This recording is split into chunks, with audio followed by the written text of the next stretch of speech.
वर्षा Dagor, government college बयाना, भरतपुर। आज आपके सामने संविधान की अनुसूचियाँ, जैसे अंग्रेजी में शेड्यूल कहते हैं, के बारे में चर्चा करेंगे। तो मूल रूप से भारतीय संविधान में कुल 8 अनुसूचियाँ थीं। वर्तमान में भारतीय संविधान में कुल 12 अनुसूचियाँ हैं, जिनका संक्षिप्त वर्णन या परिचय इस प्रकार है। पहली अनुसूची में भारत के राज्यों और संघ राज्य क्षेत्रों का वर्णन किया गया है। दूसरी अनुसूची में भारत के राष्ट्रपति, राज्यपाल, न्यायाधीश यानी कि संवैधानिक पदों पर आसीन पदाधिकारियों के परिलब्धियों, उनके वेतन भत्तों, विशेषाधिकार आदि का प्रावधान किया गया है। याद रखने वाली चीज़ ये है कि जो परिलब्धियाँ शब्द है वो केवल राष्ट्रपति और राज्यपाल के लिए ही प्रयोग किया गया है। उपराष्ट्रपति को राज्यसभा के सभापति के रूप में वेतन भत्ता मिलता है। अलग से इस पद के वेतन भत्ते का संविधान में उल्लेख नहीं है। इसके बाद हम चर्चा करते हैं तीसरी अनुसूची। तीसरी अनुसूची में संसद और राज्य विधानमंडल के निर्वाचन हेतु अभ्यर्थियों, संसद एवं राज्य विधानमंडल के सदस्य, संघ राज्य क्षेत्रों के मंत्री, सर्वोच्च न्यायालय एवं उच्च न्यायालयों के न्यायाधीश आदि की शपथ का प्रावधान किया गया है। इसमें आपको याद रखने वाली जो चीज़ है वो ये है कि राष्ट्रपति, उपराष्ट्रपति और राज्यपालों की शपथ का प्रावधान इस अनुसूची में नहीं है।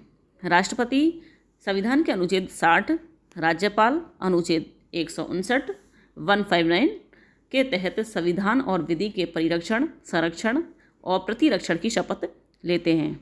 उपराष्ट्रपति अनुच्छेद 69 के तहत संविधान के प्रति सच्ची श्रद्धा और निष्ठा की शपथ लेते हैं। इसके बाद हम संविधान की चौथी अनुसूची के बारे में चर्चा करते हैं। चौथी अनुसूची में कि राज्य और केंद्र शासित प्रदेशों के लिए राज्यसभा में सीटों के आवंटन का प्रावधान किया गया है। वर्तमान में सबसे ज़्यादा उत्तर प्रदेश से 31 सीटें राज्यसभा में हैं, फिर महाराष्ट्र से 19, तमिलनाडु से 18, पश्चिम बंगाल से 16, बिहार से 16 और राजस्थान से 10 सीटें हैं। इसके बाद पाँचवीं अनुसूची के बारे में चर्चा करते हैं। पाँचवीं अनुसूची में अनुसूचित क्षेत्र और अनुसूचित जनजातियों के प्रशासन और नियंत्रण के बारे में उपबंध किया गया है। अनुसूचित क्षेत्रों वाले राज्यों के राज्यपाल के लिए आवश्यक है कि वो प्रतिवर्ष या जब राष्ट्रपति उनसे चाहें तब उन क्षेत्रों के बारे में रिपोर्ट सौंपें। अनुसूचित जनजातियों के निवास क्षेत्रों में राष्ट्रपति के निर्देश से जनजातीय सलाहकार परिषद का गठन अनिवार्य होगा। राज्यपाल को परिषद के अध्यक्ष व सदस्यों की नियुक्ति, पद्धति एवं संख्या को निर्धारित करने का अधिकार दिया गया है। इसके बाद हम छठी अनुसूची के बारे में चर्चा करते हैं।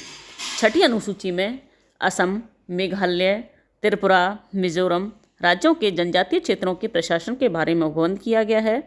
अनुच्छेद 244(2) और अनुच्छेद 275(1) का उल्लेख इस अनुसूची में दिया गया है। 22वें संविधान संशोधन अधिनियम 1969 के 22वें संविधान संशोधन 1969 अधिनियम से अनुच्छेद 244(a) अनुसूची छठी में जोड़ा गया है। इस प्रकार ये संविधान में कुल 6 अनुसूचियों की हमने चर्चा कर ली। अब नेक्स्ट वीडियो में हम 7वीं अनुसूची से 12वीं अनुसूची तक का जिक्र करेंगे। धन्यवाद।